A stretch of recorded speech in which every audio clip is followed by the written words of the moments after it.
नमस्कार। DD news पर आप देखना शुरू कर चुके हैं हमारा खास प्रोग्राम। इस वक्त मैं हूं लाल चंद्र सिंह।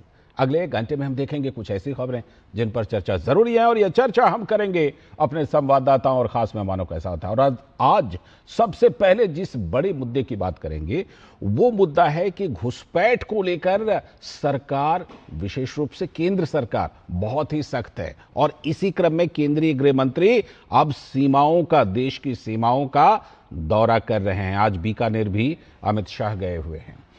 और इसके बाद आज की खास चर्चा, इस समय आपको सीधे लिए चलते हैं विदेश मंत्रालय की प्रेस वार्ता में। And as to all the discussions that have happened in the Quad Foreign Ministers meeting, I turn it over to Sri Nagaraj Naidu. Over to you, Naga. Thank you. A very good afternoon to one and all. The 11th Quad Foreign Ministers meeting was held earlier today at Hyderabad House. It was hosted by External Affairs Minister Dr. S. Jaishankar. The meeting, as all of you are aware, was attended by the foreign ministers of Australia and Japan and the Secretary of State of the United States. The Quad ministers had an opportunity to take a review of the progress of the Quad agenda and discussed regional and global developments concerning the Indo-Pacific. The meeting reaffirmed the Quad's commitment to a free and open Indo-Pacific and emphasized that the Quad continues to evolve as a practical and an action-oriented platform, delivering tangible benefits for the region. Discussions focused around 4 pillars of Quad cooperation. The first pillar is maritime and transnational security. 2, economic prosperity and security. 3, critical and emerging technologies. And 4, humanitarian assistance and disaster response. The ministers underscored the importance of maritime security and resilient sea lanes in the Indo-Pacific. The Quad has expanded its cooperation under the IPMDA, which is the Indo-Pacific Maritime Partnership for Maritime Domain Awareness, including efforts towards a comprehensive common operational picture across the Indo-Pacific. The Quad today launched the Indo-Pacific Maritime Surveillance Collaboration, the IPMSC. This is aimed to strengthen the coordination in maritime surveillance. IPMSC, with the integration of the latest technologies, will augment the IPMDA and enable sharing of real-time information and provide an enhanced picture of vessels. This effort will initially be focused on the Indian Ocean region. Counterterrorism is a significant pillar of the Quad cooperation. Ministers strongly condemn terrorism in all its forms and manifestations, including cross-border terrorism. The joint statement specifically condemned the terrorist attack in Pahalgam in April 2025 and reiterated the need for decisive international action against terrorist entities, financiers, and sponsors. Economic security and resilient supply chains featured prominently in the discussions. The Quad announced the Quad Critical Minerals Initiative framework to strengthen cooperation in mining, processing, recycling, and investment across trusted critical mineral supply chains. The idea is to mobilize public and private sector support and deepen cooperation in various areas, including regulatory practices, investment facilitation, recycling technologies, and resilient supply chains essential for advanced manufacturing and emerging technologies. The ministers underlined the importance of freedom of navigation, unimpeded commerce, and the safety and security of seafarers, including through key maritime routes. In light of the recent disruptions in global energy markets, the Quad has launched the Quad Initiative on Indo-Pacific Energy Security. The effort is aimed at leveraging the unique resources that Quad partners bring to the table, and the idea is to come up with an engagement plan that will focus on technology, management, international market analysis, and emergency response. Building on the success of the Quad Ports of the Future conference that India had hosted in Mumbai last year, the Quad has reaffirmed its commitment to trusted and resilient infrastructure, including port infrastructure development in Fiji. The ministers emphasized the importance of trusted technology partnerships in areas such as 5G, 6G, AI, Open RAN, semiconductors, digital standards, and strengthening undersea cable connectivity across the Indo-Pacific. The Quad also announced cooperation on next-generation communication standards and digital identity interoperability. The Quad reaffirmed its commitment to practical cooperation in the domain of HADR. The Quad also highlighted progress under the IPLN, which is the Indo-Pacific Logistics Network, which is aimed at enabling faster and more effective civilian disaster response across the Indo-Pacific.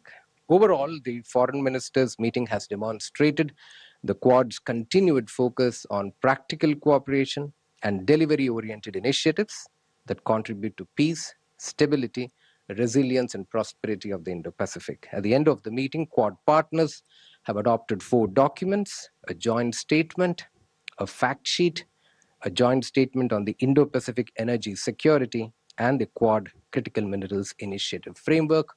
All of these 4 documents are already uploaded on the MEA website. Thank you very much. Thank you. With that, we open the floor for questions. So we'll go from this side or from here. Akhilesh. So I'm Akhilesh Suman from DD News. Strait of Hormuz is one of the major problems of the world and specifically the Indo-Pacific country, Global South. So when the 4 foreign ministers met today, what was the orientation of the discussion and was there any joint action plan for reopening the Strait of Hormuz? We go second one. मैं Uma Shankar Singh independent journalist. अभी आपने बताया कि कैसे एक पहल की गई है सर्विलेंस को लेके जिसको कि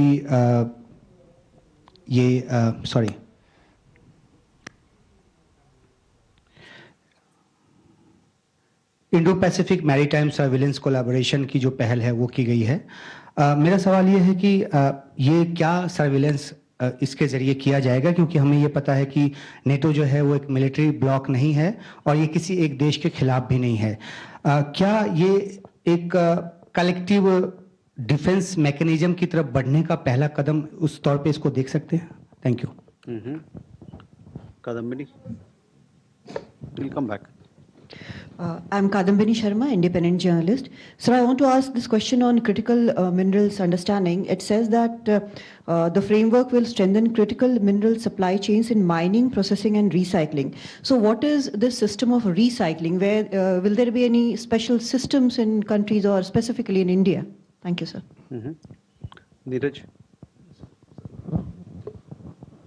सर, नीरज, न्यूज़ 18 इंडिया से। आज संयुक्त प्रेस वार्ता के दौरान ये कहा गया कि 18 महीने में तीसरी विदेश मंत्रियों की बैठक है। अब से थोड़ी देर पहले आपने कहा कि 11वीं विदेश मंत्रियों की बैठक है, लेकिन अब तक 18 महीने में कोई लीडर सम्मेलन नहीं हुआ है और ये माना जा रहा है कि अमेरिका बहुत गंभीर नहीं है इसे लेकर। क्या इस बारे में कोई बातचीत हुई? साझा बयान में इस बात का जिक्र भी कर देता हूं जिसमें कहा गया है कि आने वाले वक्त में क्वाड लीडर सम्मेलन होगा और अगला विदेश मंत्रियों का सम्मेलन होगा। ये सम्मेलन कहां होंगे? सर, कृष्णमोहन शर्मा, भारत एक्सप्रेस से। एक सवाल उठाया जा रहा है कि क्वाड की जो सम्मेलन हो रहा है इंडो पैसिफिक, लेकिन उसमें थर्ड पार्टी के बारे में चर्चा की जा रही है और थर्ड पार्टी का उसमें इन्वॉल्वमेंट नहीं है। मतलब वो चाइना का एक उस पर रिएक्शन आया है, तो उसमें ये माना जा रहा है कि मैरीटाइम सिक्योरिटी की बात करें या इंडो पैसिफिक की बात करें तो उसमें उसका क्या स्टैंड रहने वाला और हमारा क्या स्टैंड है। I think Nagaraj, we can take these questions and come back for more. You have an additionality, Huma? Okay, linked to his question. Please go ahead. Uma Shankar's question. So I'm Huma Siddiqui. Surveillance, huh? Surveillance. Yeah, the U.S. Secretary of State also mentioned something about a Coast Guard joint action.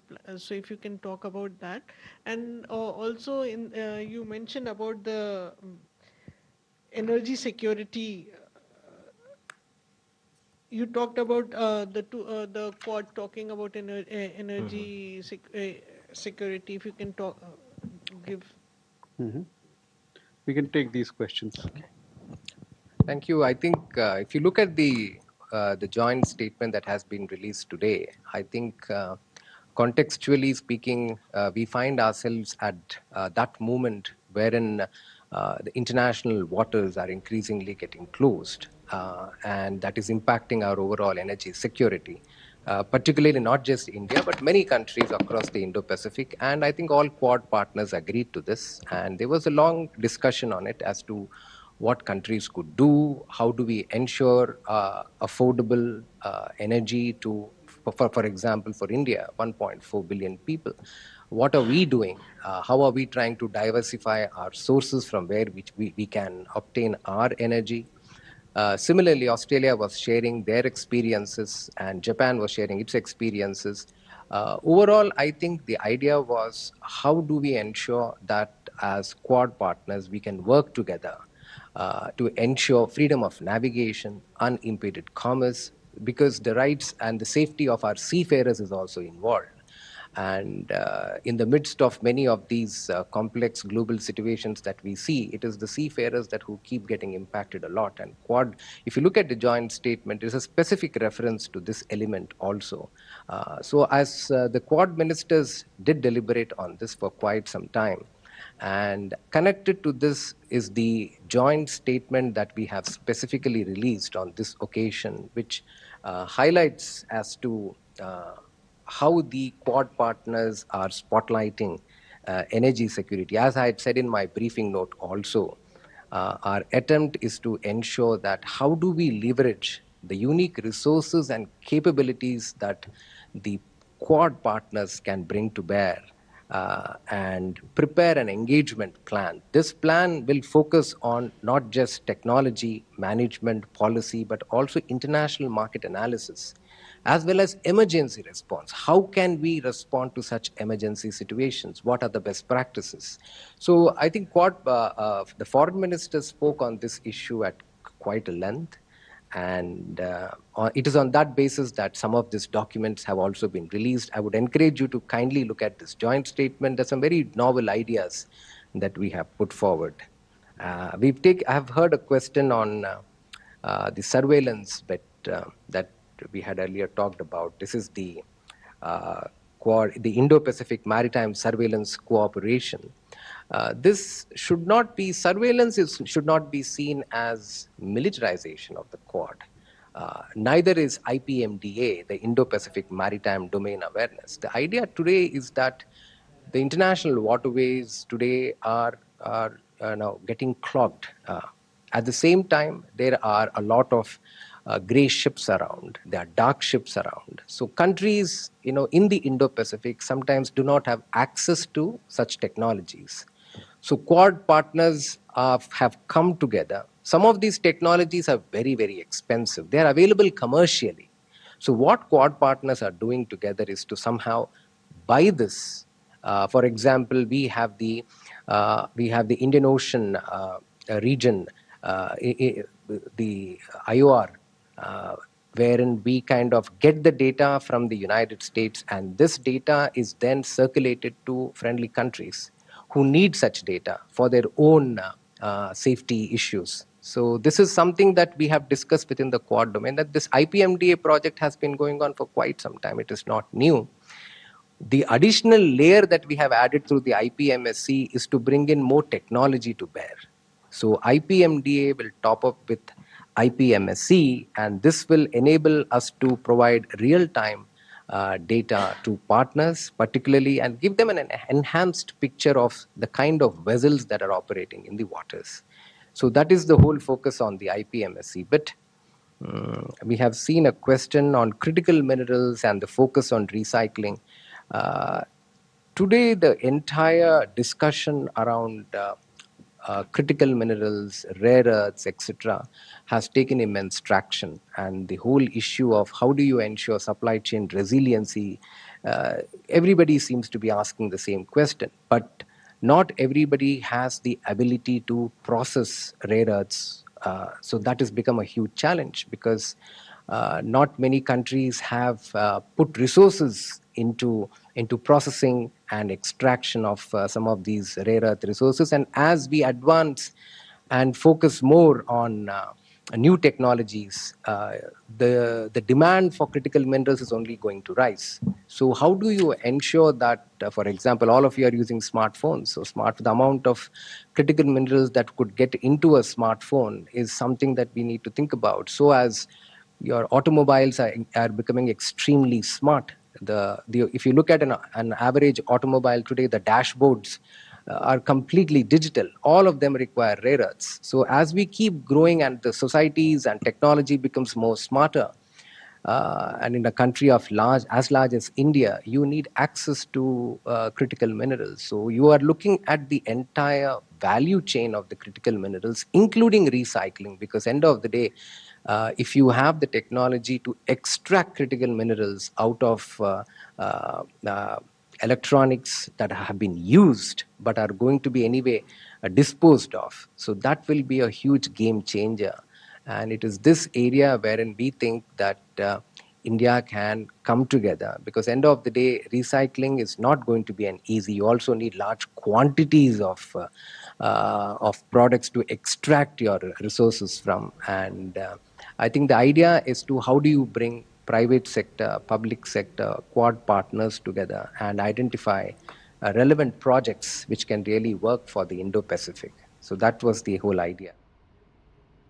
सीधा प्रसारण आप विदेश मंत्रालय की press वार्ता का देख रहे थे, क्योंकि क्वाड के विदेश मंत्रियों की 11वीं बैठक नई दिल्ली में हुई है और उसमें विशेष रूप से महामंथन में हिंद प्रशांत क्षेत्र में शांति और सहयोग के नए रोड मैप को तैयार किया गया है। सुरक्षा, तकनीक और व्यापार पर भी इसमें जोर दिया गया। सारी जानकारी दे रहे थे विदेश मंत्रालय के अधिकारी। और इसमें जो क्वाड की 11वीं बैठक हुई, इसमें विशेष रूप से जैसा कि आप जानते हैं इसमें 4 देश हैं, जापान, भारत, अमेरिका और साथ में इसमें ऑस्ट्रेलिया भी है। तो 4 देशों के विदेश मंत्री और या फिर विदेश मंत्री रैंक के जो लोग हैं वो इसमें हिस्सा ले रहे थे। और अब शुरुआत कर लेते हैं इस वक्त के एजेंडों की। तो इस वक्त में आज जो जिन मुद्दों पर हम खास तौर पर बात करने वाले हैं, उसमें सबसे पहला मुद्दा जो है वो है कि सीमा पर सरकार सख्त है घुसपैठ को लेकर। और इसी क्रम में जो केंद्रीय गृह मंत्री अमित शाह हैं वो सीमा क्षेत्र का दौरा कर रहे हैं, आज बीकानेर में थे। और इसके बाद आज की खास चर्चा करेंगे कि कर्नाटक में कौन बनेगा मुख्यमंत्री। ये तो लगता है एपिसोड खींचता ही जा रहा है, एक अंतहीन बहस है। एक बार फिर से दोनों नेताओं को, दोनों गुट को, सिद्धारमैया और डीके शिव कुमार, दिल्ली तलब किया गया है। और इसके बाद बात करेंगे कि केरल के मुनम्बम में 600 किसान परिवार हैं, ग्रामीण परिवार हैं, वक्फ ने उनकी जमीनों पर कब्जा कर लिया था। अब उन जमीनों के कागजात को उम्मीद पोर्टल पर भी डाल दिया है। जो नई सरकार आई है इंसाफ दिलाने का वादा करके आई है, तो बीजेपी अब याद दिला रही है कि इंसाफ दिलाइए। इन सभी मुद्दों पर होगी बात, लेकिन सबसे पहले इस वक्त की हेडलाइंस। नई दिल्ली में क्वाड के महामंथन में हिंद प्रशांत क्षेत्र में शांति और सहयोग का नया रोड मैप तैयार। सुरक्षा, तकनीक और व्यापार पर रहा जोर। साइबर सुरक्षा और स्कैम सेंटर्स के खिलाफ साझा लड़ाई का लिया गया संकल्प। भारत अमेरिका की साझेदारी और मजबूती की ओर। दुर्लभ खनिजों को लेकर दोनों देशों के बीच अहम समझौता। विदेश मंत्री डॉक्टर एस जयशंकर ने समझौते को बताया मील का पत्थर। केंद्रीय गृह मंत्री अमित शाह बीकानेर में बीएसएफ की 179वीं वाहिनी की सीमा चौकी सांचू पहुंचे। प्रहरी सम्मेलन में जवानों के साथ संवाद का कार्यक्रम। महिला बैरकों का किया ई उद्घाटन।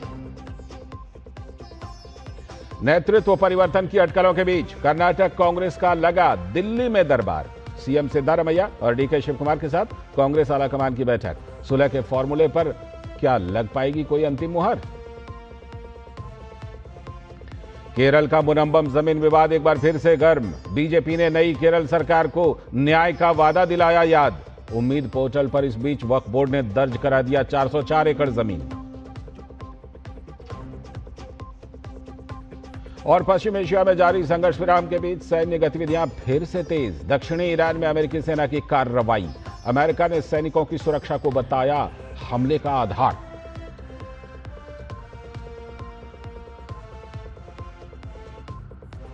तो ये थी इस वक्त की हेडलाइंस। अब देखते हैं इस वक्त के एजेंडों को विस्तार से। सबसे पहले बात करेंगे कि घुसपैठ को लेकर किस तरह से केंद्र सरकार और पश्चिम बंगाल सरकार और कई राज्य सरकारें सख्त हैं, क्योंकि जनसंख्या में कृत्रिम बदलाव मंजूर नहीं है। पश्चिम बंगाल में एक परिवर्तन ने नई क्रांति को जन्म दिया है।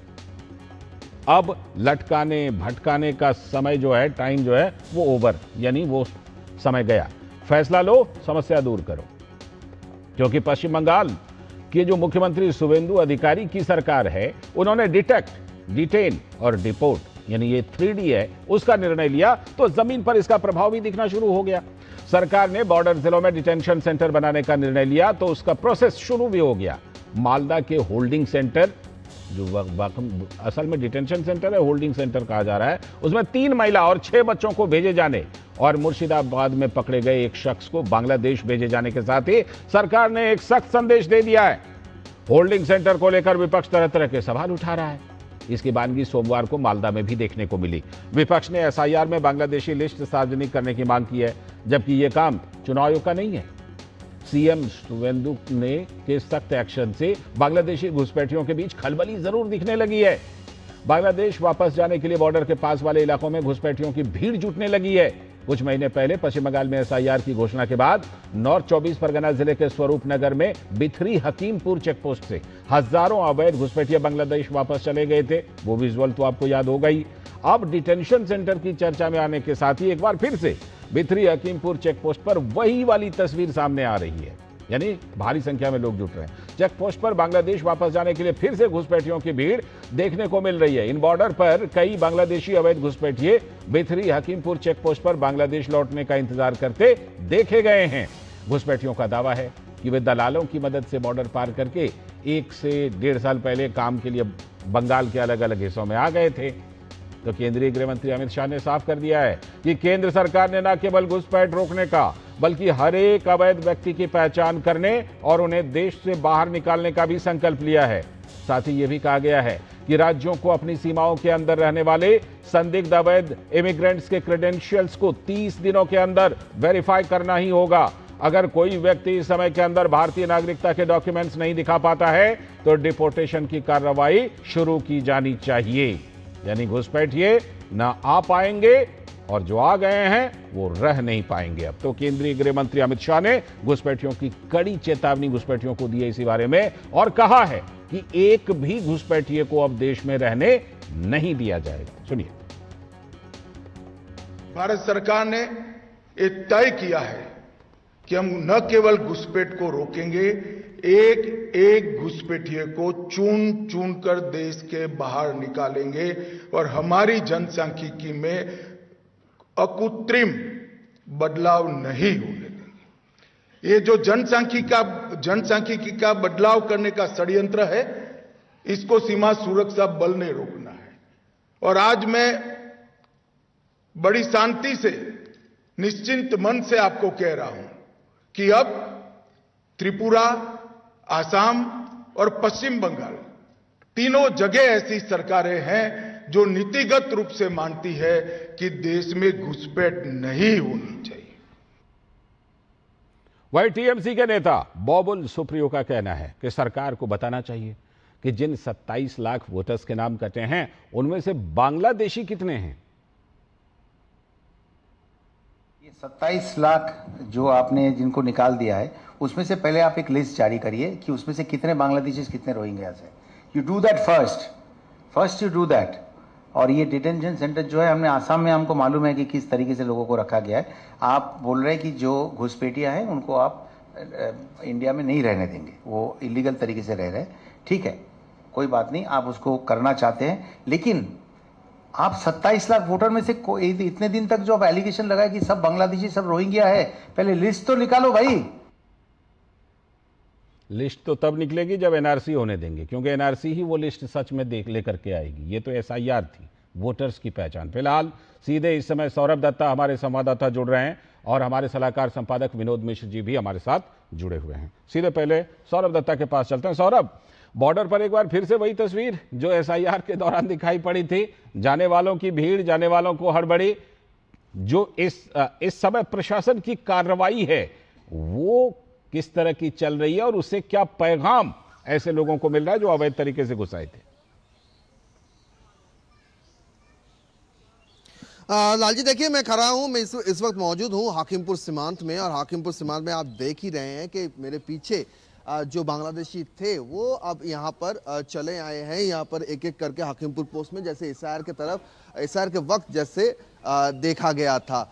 ये हाकिमपुर सीमांत में जब ये लोग आए हैं, जो देख जा रहा है कि ये लोग कहीं यहाँ पर जो राजारहाट के लोग थे, कहीं पे गारुलिया के लोग थे, इसी जगह पे वो लोग थे। और जब डिपोर्ट का प्रोसेस शुरू हुआ है तो डिपोर्ट का प्रोसेस शुरू होते ही वो लोग हाकिमपुर पोस्ट में आ गए हैं, क्योंकि सरकार ने साफ तरीके से कह दिया कि एक तो जो सीमाएं हैं, सीमाएं पर बारबंदी का काम इनको शुरू हो जाएगा, और बारबंदी काम उन्होंने शुरू कर दिया है। और दूसरी जो बात ये है कि जो डिपोर्ट सेंटर में जो इलीगल बांग्लादेशी जो डिटेक्ट हो रहे हैं उनको होल्डिंग सेंटर में रखा जा रहा है। और साथ ही साथ ये जो दो काम, और सीए लागू हो गया है, सीए लागू होने से क्या कहा गया है कि इलाके में जैसे ये बांग्लादेशी हैं उनको डिटेक्ट किया जाए, पुलिस को कहा गया कि आप ये काम करेंगे। मुझे ये बताइए सौरभ कि इनमें से अगर कोई बात करना चाहें तो जरा ये पूछिए कि ये लोग बांग्लादेश के किस इलाके के हैं और कब आए थे, कैसे आए थे। वही अगर बात करना चाहे तो बात कर ले, तो उनसे बात करने की कोशिश करेंगे, सीधा उन्हीं के पास जाएंगे। आप लोग आप लोग यहाँ पे कहाँ?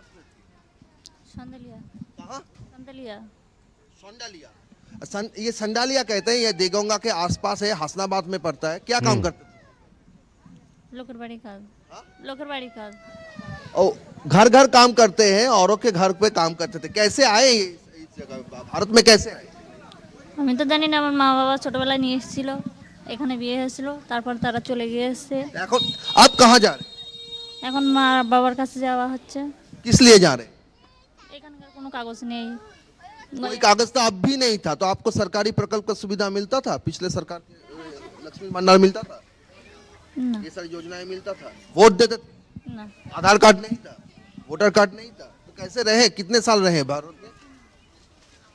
ठीक है, मैं लौटता हूँ, जानी नहीं कत बच्चर হবে। लौटता हूँ। इससे एक चीज दिखाई पड़ गई और भी राज चल रहा था। 15 साल क्या, उससे पहले भी सीपीएम के दौरान भी और टीएमसी के दौरान राज कैसे चल रहा था। मैंने इसीलिए कहा कि जरा बात करके बताइए, रहिएगा हमारे साथ अभी सौरभ। विनोद जी ये देखिए, अभी इसीलिए हमने सीधे कहा कि सीधे जरा बातचीत करके बताइए। अब इसमें विपक्ष जो है, विपक्ष क्या क्या आरोप लगा रहा है, कहाँ है लिस्ट, 27 लाख में कितने किधर, वैसे एकदम प्रत्यक्ष दिखाई पड़ रहा है। सौरभ दत्ता के जरिए हमने दिखाया, लेकिन राजनीति इस पर, लेकिन सारी राजनीति को दरकिनार करते हुए सरकार अब सख्त है। विनोद जी जो सौरभ अभी बात कर रहे थे, तो अभी हमने देखी है कि वो सारा खेल टोलेबाजी का है। ये सारे दलाल के वहाँ पे काम करते थे बॉर्डर के इलाके में, और दलालों को दलाल इनसे पैसे लेते थे, और तब जाके इन लोगों को यहाँ लाना, उनको बसाना, फिर उनको आधार कार्ड देना, ये सारा काम दलालों का होता जी। तो ये जो गवर्नमेंट की पहली सख्ती हुई थी टोलेबाजी पे और लोकल गुड्स पे, जब ये कार्रवाई हुई थी, तो पहला तो सरकार ने उसी पे हथौड़ा मारा था। तो अब ये टोलेबाजी वाले जो इनके सारे दलाल थे वो तो गायब हो गए सीन से। कई जगह पे, अभी सौरभ ने एक रिपोर्ट की थी, कई जगह पे गांव के लोगों ने खुद ऐसे जो गुंड थे और ये टोलेबाजी वाले लोग जो थे, उनको कमर में रस्सी बांध के लोगों के बीच में घुमाया।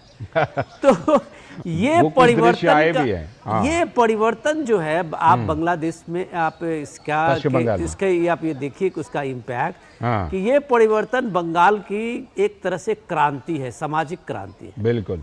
और सामाजिक क्रांति ये हुई कि लोग अब इस चीज को एक्सेप्ट करने के लिए तैयार नहीं है कि अगर शुभेंदु अधिकारी एक सरकार के नाते आपने एक ऑर्डर दे दिया, तो ऐसा नहीं है कि उससे तुरंत हो जाता था। लेकिन अगर लोगों को शुभेंदु अधिकारी ने बताया कि ये देश के लिए खतरा है, तुम्हारे लिए खतरा है, गृह मंत्री ने जब बताया लोगों को, तो अब ये बात लोगों को लगा है बिल्कुल कि अब ये लोग खुद तैयार हैं। और ऐसे लोगों को जो डिटेंशन सेंटर में रखा गया है, इसके बारे में कौन बताता है? वहीं के लोग बता रहे हैं। और ये सारे मुर्शिदाबाद से मालदा जो बॉर्डर इलाके हैं, जिसमें आप ये देख रहे डिटेंशन सेंटर भी बना है, तो आप ये देखिए कि सरकार का जो एक फर्म एक्शन है वो जमीन पे जब दिखने लगा है, तो इसका इम्पैक्ट पड़ा है। जो लोग अब दलाल जो है वो बीच में से हट गया है, तो उन्हें लग रहा है कि भाई अब हमें किसके यहाँ पे हम टिकने का हमारा और आधार क्या हो सकता है। बिल्कुल। तो ये जो एक आप कह सकते हैं ये हताशा, डिस्परेशन जो बनी है, आने वाले कुछ दिनों में इसका और बेहतर आप देखेंगे कि सरकार के डिटेंशन सेंटर में लाने की जरूरत ही नहीं पड़ेगी, सारे लोग अपने आप चले जाएंगे। वो दबाव दिख रहा है बॉर्डर पर। और कहां-कहां इस तरह का नजारा है सौरभ? एक जगह का तो आप दिखा रहे हैं, और कहां-कहां नजारा है? और क्या सारे जिलों में इस तरह के होल्डिंग सेंटर बनने शुरू हो चुके हैं क्या? देखिए, ये तो उत्तर 24 परगना है, उत्तर 24 परगना हाकिमपुर है, और जैसे कि ये लोग कह रहे हैं ये उत्तर 24 परगना के ही आसपास रहते थे, तो वहां से आए हैं। और एक मालदा में रिपोर्ट हुआ है कि मालदा के इंग्रेज बाजार में वहां पर एक होल्डिंग सेंटर चालू किया गया है, और क्योंकि वहां पे 9 बांग्लादेशी सस्पेक्ट वहां पर डिटेन है, उसकी कार्रवाई चल रही है। और मुर्शिदाबाद के लालगोला में 3 ऐसे पाए गए हैं जिसको बांग्लादेशी मानते हैं पुलिस प्रशासन, क्योंकि उनके पास फर्जी डॉक्यूमेंट्स पाए गए हैं, फर्जी जो पासपोर्ट है वो पाए गए हैं, और वो लोग क्रॉस करते वक्त पकड़े गए। तो ये जो सारे जो है ये अभी 2 रिपोर्टेड हुए हैं। सभी जिले को कहा गया है कि अपने अपने जिले पे होल्डिंग सेंटर तैयार रखिए, कारण साफ है। एक एक करके सब फिर एसआईआर के बाद जो चले गए थे, फिर भी जो रह गए थे, अभी भी वो बहुत सारे हैं। ये तो पता ही चल रहा है, ये यहाँ का जो नजारा है एसआईआर वाला ही नजारा हाकिमपुर में अब दिख रहा है।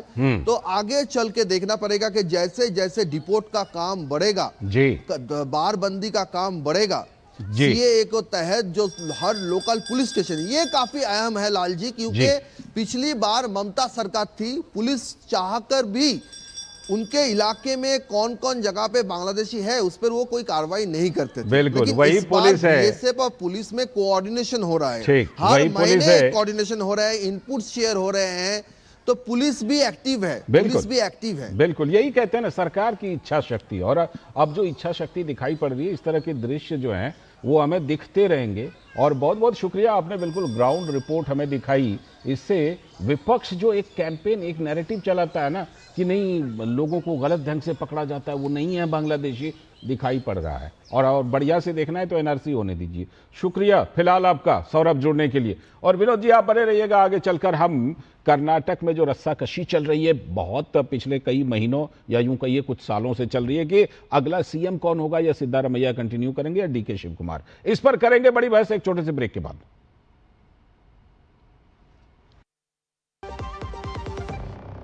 बस 2,000 इधर स्कोर करेगा तो इतना सा इनाम जीतेगा, और पैसा बाजार पर क्रेडिट स्कोर देखेगा तो 1 लाख तक जीतेगा। पैसा बाजार क्रेडिट प्रीमियम, क्रेडिट स्कोर देखो और 1 लाख तक जीतो। मेरी पसंद, मेरी पसंद, मेरी पसंद, मेरी पसंद, हमारी पसंद, हम सबकी पसंद। मजबूत देश का मजबूत सरिया हो गया स्टील। स्वागत है ब्रेक के बाद, आप देख रहे हैं डीडी न्यूज पर इस वक्त। और अब हम आज की जो बड़ी चर्चा करने वाले हैं वो चर्चा है कि कर्नाटक में एक बार फिर से सुगबुगाहट है। दोनों को दिल्ली बुलाया गया, किनको? मुख्यमंत्री सिद्धारमैया को और उप मुख्यमंत्री डीके शिव कुमार को। तो अब ये रिपोर्ट देखिए कि कर्नाटक में कौन बनेगा मुख्यमंत्री, एक अंतहीन बहस है। पहले पूरी रिपोर्ट दिखाते हैं। कर्नाटक में लंबे समय से दरअसल नेतृत्व परिवर्तन या फिर मंत्रिमंडल विस्तार की चर्चा चल रही है। कांग्रेस आला कमान को ही फैसला लेना है, आला कमान आप समझते ही हैं, लेकिन कर्नाटक कांग्रेस के प्रभारी ये कहकर बहस को शांत कर देते हैं कि सीएम को लेकर अभी कोई चर्चा हुई ही नहीं है। आज मुख्यमंत्री सिद्धारमैया दिल्ली में कांग्रेस हाई कमान के साथ एक बेहद अहम बैठक कर रहे हैं। जाहिर है मुख्यमंत्री बदले जाने की अटकलें भी इसी के साथ तेज हो गई हैं। लेकिन कर्नाटक के गृह मंत्री जी परमेश्वर, उनका एक बयान है जो आला कमान को रास्ता दिखाता है। उन्होंने कहा कि राजनीतिक निर्णय में लंबे समय से असमंजस की स्थिति का सीधा प्रभाव गवर्नेंस पर पड़ता है। दिल्ली के अनिर्णय से अगर राज्य की जनता को नुकसान हो रहा है तो परमेश्वर के बयान को एक ईमानदार बयान कहा जा सकता है। हालांकि उन्होंने खुद को मुख्यमंत्री के लिए खुद को भी योग्य बताया है। उनका मानना है कि अगर वो गृहमंत्री के रूप में बेहतर काम कर रहे हैं और उन्होंने किया है तो मुख्यमंत्री की भी जिम्मेदारी संभाल सकते हैं। हालांकि एक दो लोगों ने और अपने को दावेदार के रूप में पेश किया है, लेकिन आलाकमान के लिए वो सिक्का ढूंढने का काम है जो अगले चुनाव में चल सके, यानी जिनके चेहरे को लेकर चुनाव में जा सकें। कांग्रेस हाईकमान के साथ कर्नाटक के मुख्यमंत्री और उप मुख्यमंत्री की बैठक कांग्रेस मुख्यालय में चल रही है, तो सभी की निगाहें इसी पर टिकी हैं कि क्या फैसला खरगे जी फिर से राज्यसभा खरगे जी को भेजने को लेकर होगा या शर्तों के मुताबिक डीके शिव कुमार को अब कुर्सी मिल जाएगी। अब सवाल यह है कि विपक्ष के नेता राहुल गांधी पीएम मोदी की विदाई को लेकर जब तक भविष्यवाणी करते रहते हैं, अभी भी कहा था 1 साल में गिर जाएगी, लेकिन कर्नाटक को लेकर 1 साल से फैसले नहीं ले पा रहे। तो बीजेपी ने कहा है कि सरकार अंगद के पैर की तरह स्थिर है, केंद्र सरकार, और 100 राहुल गांधी भी इसे हिला नहीं सकते। राहुल गांधी कहते हैं कि अगर कांग्रेस की पुरानी सरकारें दलितों पर ध्यान दी होती तो राज्यों में क्षेत्रीय पार्टियों का अस्तित्व ही नहीं होता। शायद कर्नाटक के लोग भी यही कहेंगे कि आलाकमान वक्त पर फैसला लेता तो उनकी सरकार कभी जाती ही नहीं और गवर्नेंस भी अच्छा होता, जैसा परमेश्वर जी कह रहे थे। उन्हीं की बात सुनवाते हैं। कर्नाटक के गृह मंत्री जी परमेश्वर ने कहा कि पार्टी द्वारा निर्णय में देरी से सरकार का सारा काम ठप पड़ा हुआ है। ಹಿಂದೇನೂ ಹೇಳಿದ್ದೇನೆ, ಈಗಲೂ ಹೇಳ್ತೇನೆ, ಯಾವುದೇ ರೀತಿಯ ಈ ರಾಜಕೀಯದ ಗೊಂದಲಗಳು ನಮ್ಮ ಪಕ್ಷದಲ್ಲಿ ಇರಬಾರ್ದು ಅಂತ ಹೇಳಿ ನಾನು ನಂಬಿಕೆ ಇಟ್ಟಿರೋನು. ಯಾಕೆಂದರೆ ಇದರ ಪರಿಣಾಮ ಆಡಳಿತದ ಮೇಲೆ ಬೀಳುತ್ತೆ ಅಂತೇಳಿ, ಹಾಗಾಗಿ ಆದಷ್ಟು शीघ्रವಾಗಿ ಇದೆಲ್ಲ। तो कांग्रेस के नेता और जो वहां के प्रभारी हैं वो रणदीप सुरजेवाला कई बार गए भी हैं वहां, उनका कहना है कि बैठक में दरअसल राज्यसभा चुनाव के बारे में रणनीति तय की जा रही है। Rajya Sabha elections have been notified. Council elections will be happening thereafter. Party continues to have consultations. So please do not speculate. I quash all other speculation. अच्छा, ये विवाद काफी लंबा चलता रहा है, तो पहले का एक बयान याद होगा राष्ट्रीय अध्यक्ष मल्लिकार्जुन खड़गे का कि आला कमान फैसला लेंगे। इस बार थोड़ा और साफ बोले कर्नाटक को लेकर राहुल गांधी ही निर्णय लेंगे। देखिए, इसमें मैं नहीं बोल सकता, वो ठीक अलग है, राहुल जी खुद बात करेंगे वो चीजों पे, लेकिन मैं अब इस वक्त यही कहूंगा कि जो पेट्रोल डीजल गैस के प्राइसेस बढ़े हैं उसके जिम्मेदार मोदी जी है।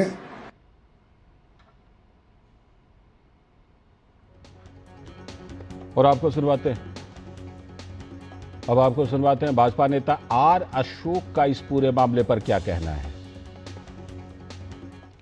Siddaramaiah wants retain the post. DK Shivakumar want to grab the CM post.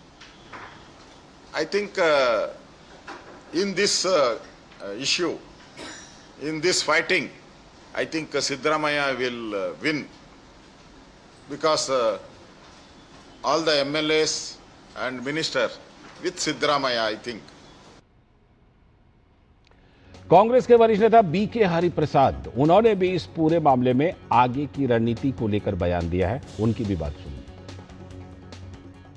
इतना ही पता है, हलाकमान ने वेणुगोपाल जी ने सिद्धरामैया जी को बुलाया है।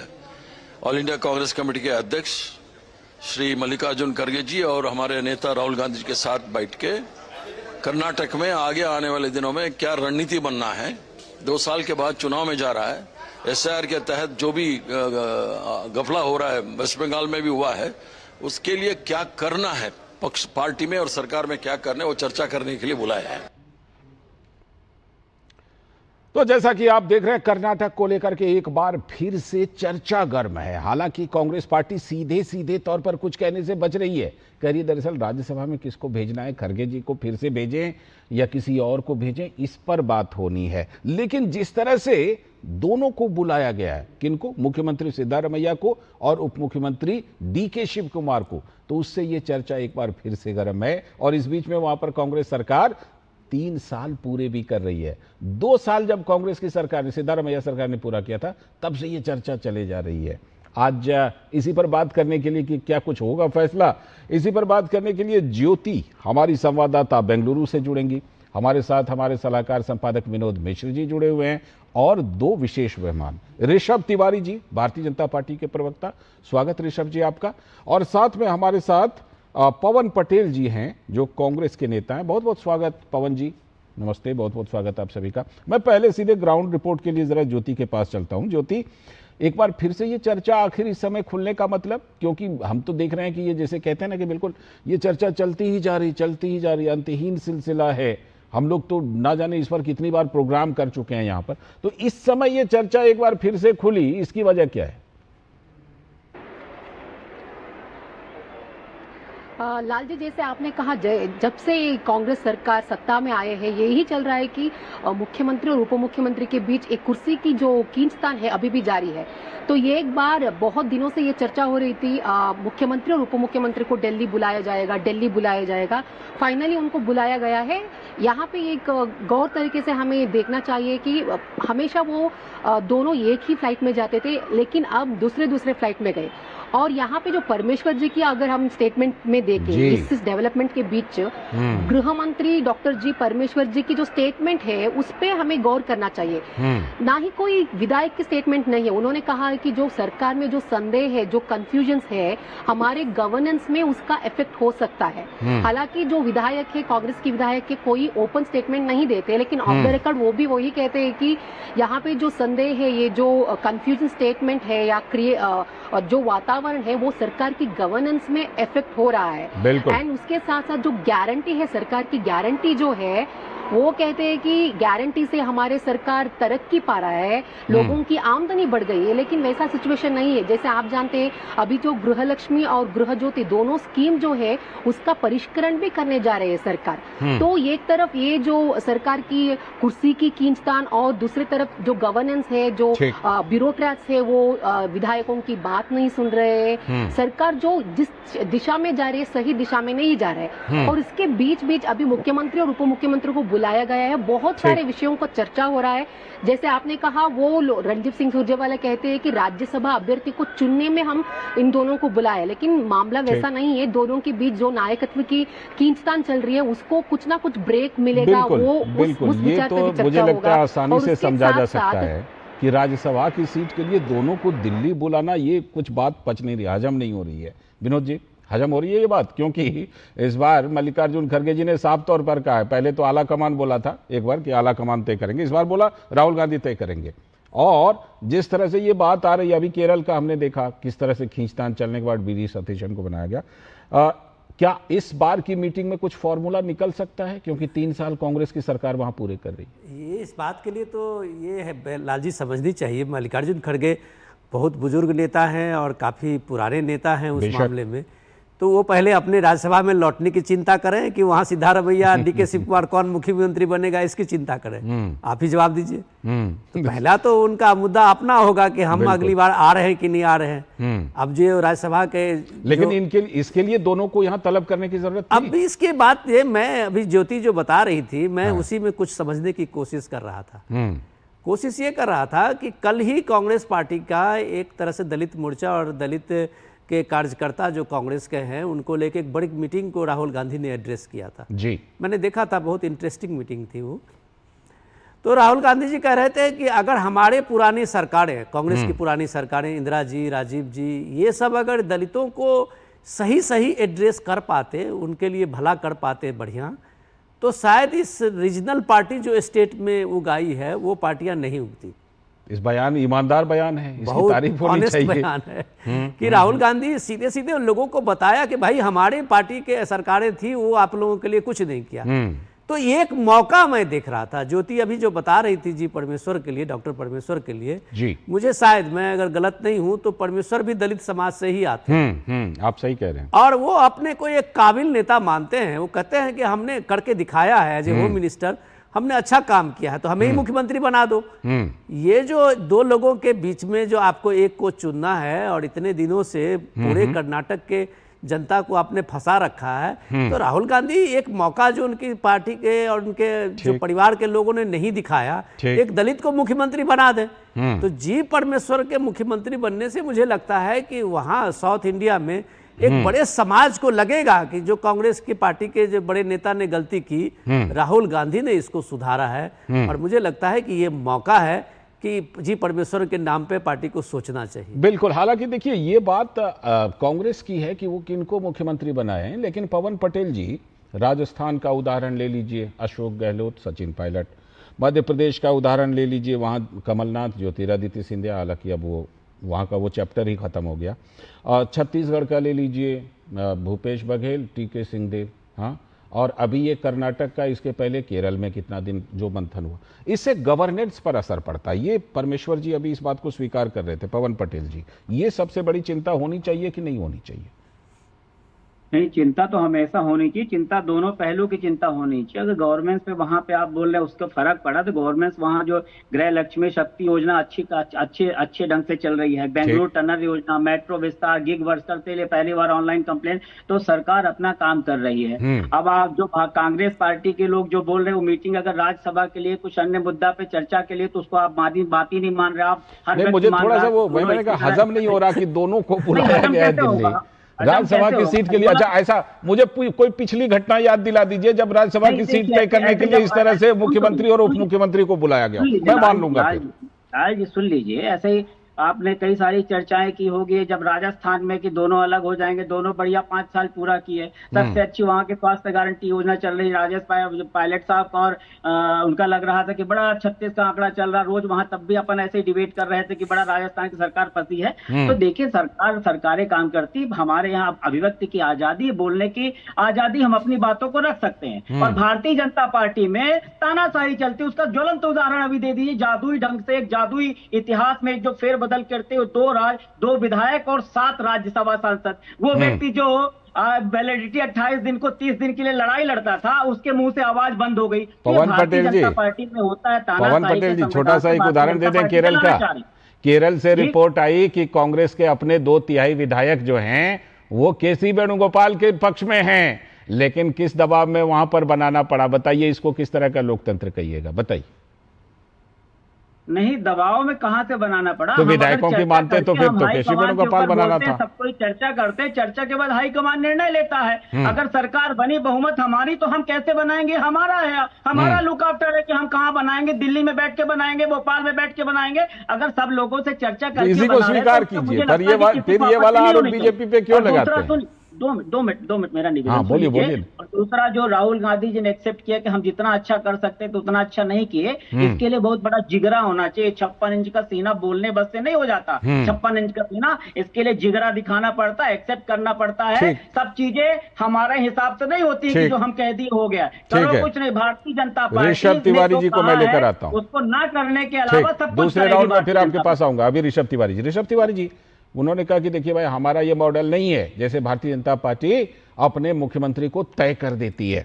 हम तो अपने वहां पर पार्टी में इतना आंतरिक लोकतंत्र है कि लोग पता नहीं सालों तक लड़ते रहते हैं, फिर जाकर के एक नाम तय होता है, उसके बाद जो है वो सत्ता संभालते हैं।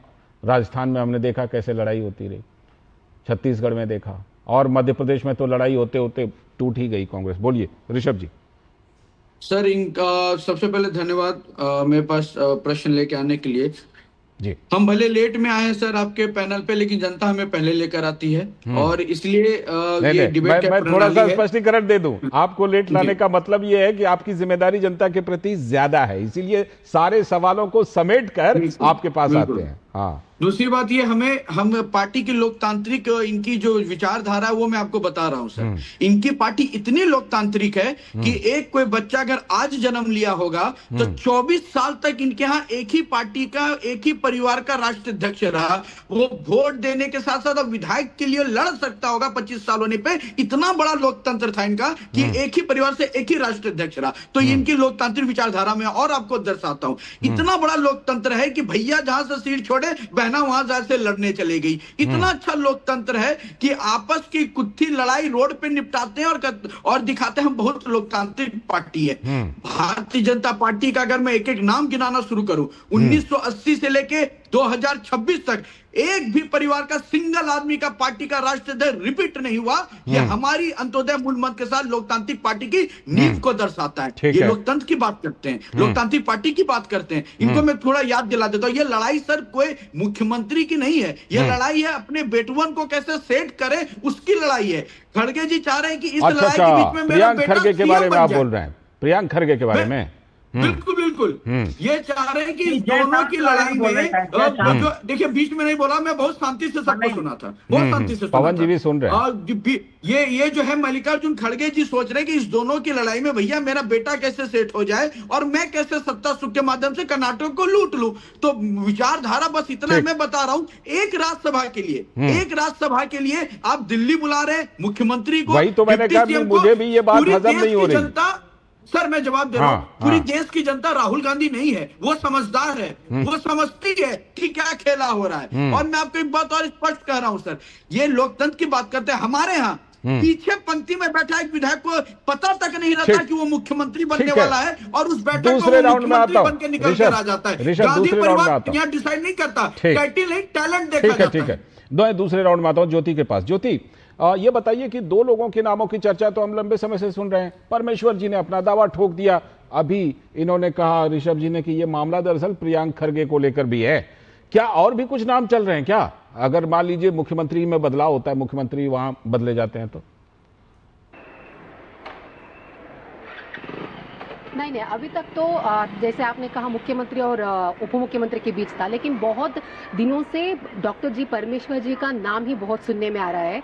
अगर आप मुख्यमंत्री सिद्धरामैया को उनके स्थान से नीचे अगर वहां पे वो पद त्याग करते हैं तो डॉक्टर जी परमेश्वर से सुटेबल पर्सन, जो उनकी जो दलित जो लीडर्स है अभी जो एक्सपेल हुए हैं के राजन्ना, वो तो बहुत उम्मीदवारी से कह रहे हैं कि डॉक्टर जी परमेश्वर जी को ही मुख्यमंत्री बनाना है। और सतीश जारकीहोली ये सब है जो थर्ड फ्रंट, वो तो मुख्यमंत्री सिद्धरामैया की ही समर्थक है। अगर आप इन दोनों को, डीके शिवकुमार के समर्थक जो है दो थोड़े कम है, लेकिन बहुत नाम सुनने में आ रहा है डॉक्टर जी परमेश्वर जी का। जैसे उन्होंने कहा कि शायद प्रियंक खरगे की भी नाम होगा, लेकिन अभी तक तो ये कुर्सी का खींचतान है ना इन दोनों के बीच में बहुत चल रहा है। तो डीके सिद्धरामैया जी कह रहे हैं कि हम नहीं छोड़ेंगे, डीके शिवकुमार जी कहेंगे हम नहीं छोड़ेंगे। तो इन दोनों के बीच विनोद जी क्या लगता है, कोई तीसरा नाम तय हो सकता है? विनोद जी, लगता है आपको संभावना, जैसा अभी ज्योति बोल रही थी? तीसरे नाम से चर्चा पहले अभी हमारे पवन पटेल जी थे, उनको मैं थोड़ा सा करेक्ट कर देता हूँ। कर दीजिए। कि अभी जो योजनाएं गिना रहे थे, गृह लक्ष्मी योजना, ये योजना सब में चल रहा है। सर कल का ही अखबार पढ़ लीजिए, गृह लक्ष्मी योजना के जिनको 3 महीने से नहीं मिला वो वहाँ कर्नाटक हाई कोर्ट पहुँच गए थे लोग, और हाई कोर्ट ने कहा है 5,000 करोड़ रुपया तुम्हारी स्कीम है और लोगों को तुम पैसा नहीं दे रहे हो, ये पहले 5,000 फंड इकट्ठा अलग करो।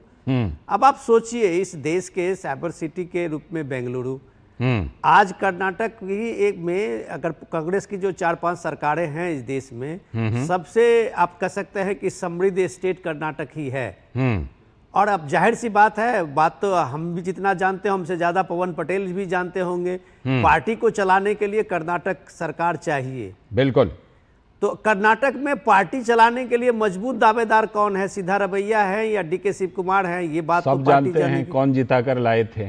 तो अब अगर ये बात है कि अगला इलेक्शन उनको जाना है तो सिद्धारमैया चेहरा नहीं हो सकते हैं, वो डीके शिवकुमार ही हो सकते हैं। ठीक है। लेकिन डीके शिवकुमार, अगर आप देश में नाम लीजिए कि 2-3 सबसे धनिक विधायक का, तो उसमें डीके शिवकुमार सबसे पहले आते हैं। अगर मुझे गलत मैं कह रहा हूँ तो पवन पटेल जी मुझे करेक्ट कर देंगे। तो ये तो उसकी पूंजी है। ठीक है। लेकिन सिद्धारमैया को खारिज करना राहुल गांधी के बस की बात नहीं जी। इसलिए मैं कह रहा हूं कि बस की बात नहीं है कि उसने जो वहां जिस बात को लेके वो जाति जाति करते रहे हैं राहुल गांधी, वो कास्ट कॉम्बिनेशन को जितना बढ़िया संभाला है सिद्धारमैया ने, ठीक है, तो सिद्धारमैया की अपनी पूंजी है इस कास्ट सेंसस में लाके उसने कांग्रेस को बता दिया है कि भैया ये तुम गद्दी से हमारे हटाने के बारे में अभी अब अगले इलेक्शन तो का आप सोच भी नहीं सकते। ठीक, यही दुविधा है पवन जी, जातीय समीकरण एक तरफ, दूसरी तरफ उतना अच्छा मैनेजमेंट, उतना अच्छा फंड डीके शिव कुमार जी का।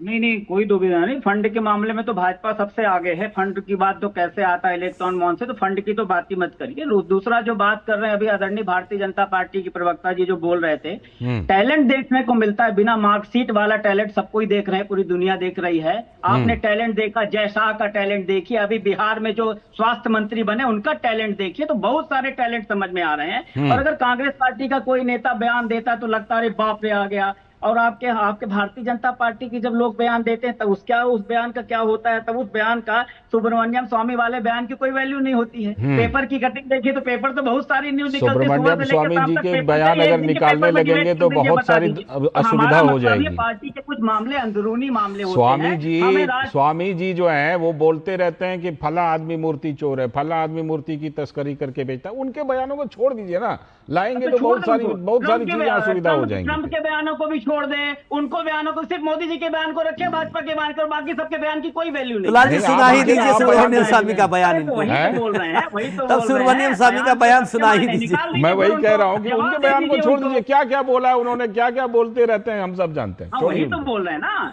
तो कैसे उसमें चुप कैसे सुन क्यों लेते हैं? ठीक है, ठीक है। और आप अभी कह रहे थे ना डिग्री के बारे में, पवन पटेल जी डिग्री के बारे में बोल रहे थे ना, संविधान में व्यवस्था कर दीजिए कितनी डिग्री में विधायक, कितनी डिग्री में मंत्री, कितनी डिग्री में सांसद, कितनी डिग्री में पीएम, कर दीजिए संविधान में व्यवस्था। बाबा साहब अम्बेडकर ने तो ये व्यवस्था नहीं की थी ना, कितनी डिग्री में कौन बनेगा। ठीक है, ऋषभ तिवारी जी। अम्बेडकर तो आज खुद ही चिंतित होंगे। बाबा साहब अम्बेडकर की 2 विधानसभा विधायकों में 7 राज्यसभा सांसद कैसे हो गए। ठीक है, ऋषभ तिवारी जी आपका काउंटर। ऋषभ तिवारी जी। सर बाबा साहब अम्बेडकर बेशक चिंतित होंगे। चिंतित इसलिए होंगे कि जिस संविधान को निर्माण करके उन्होंने देश को दिया, उसी बाबा साहब को हराने का काम कांग्रेस ने किया। वो बेशक चिंतित होंगे। वो इसलिए चिंतित होंगे कि 1975 1977 में मिसा लगाकर लोकतंत्र की गला घोटने वाली अगर कोई थी तो वो कांग्रेस थी। बेशक वो चिंतित होंगे। इसलिए चिंतित होंगे कि मनमोहन सिंह जी को प्रधानमंत्री बनाकर बाकायदा एडवाइजरी काउंसिल की चेयरमैन सोनिया गांधी जी बन जाती है। और बेशक वो चिंतित होंगे बात कहां से कहां चली गई, कर्नाटक से बहस शुरू हुई और कहां तक बहस चली गई। जल्दी से काउंटर कर लीजिए अगर पवन जी करना चाहते हैं, जल्दी से समय समाप्त करें। इनको दे रहा हूं कि एक सबसे ज्यादा चंदा वोट, अरे वोट भी हमें मिलता है, चंदा भी हमें मिलेगा, क्योंकि देश को समर्पित हम है, परिवार के प्रति समर्पित हम नहीं। अब अभी इंतजार ये है कि कर्नाटक की कमान आगे किसको दी जाएगी, उस पर फिर हम लोग बहस करेंगे। शुक्रिया फिलहाल पवन जी जुड़ने के लिए, शुक्रिया ऋषभ जी जुड़ने के लिए, शुक्रिया ज्योति हमारी संवाददाता जुड़ी थी और विनोद जी भी जुड़े थे। बहुत बहुत शुक्रिया आप सभी का इस चर्चा में जुड़ने के लिए। और इसी के साथ आज के इस वक्त में इतना ही। पूरी टीम को दीजिए अनुमति। नमस्कार।